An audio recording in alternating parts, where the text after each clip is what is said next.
Ketegangan antara Iran dan Amerika Serikat kembali meningkat setelah kapal induk bertenaga nuklir USS Nimitz bersama armada pendukungnya dilaporkan memasuki perairan dekat Selat Hormuz sejak Kamis 18 September 2025.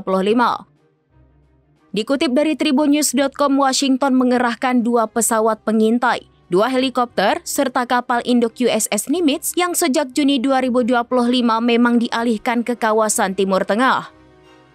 Langkah itu langsung membuat Teheran meningkatkan status siaga tinggi.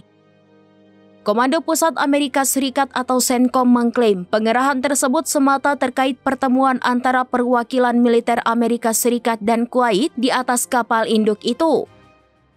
CENTCOM juga menegaskan operasi ini bagian dari upaya menjaga keamanan di kawasan Teluk Arab Utara.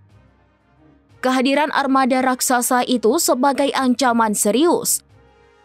Jenderal Ahmad Reza Purdastan, pejabat tinggi militer Iran, menegaskan negaranya siap membalas jika ada tindakan agresif dari pihak lawan.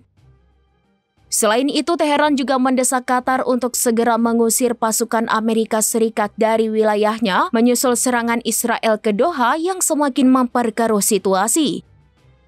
Qatar sendiri diketahui menjadi salah satu pusat penempatan militer Amerika Serikat di kawasan Timur Tengah. Situasi ini menambah panas konflik di kawasan di tengah hubungan Iran dengan Amerika Serikat dan Israel yang semakin rapuh.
Download Tribun X sekarang, menghadirkan lokal menjadi Indonesia.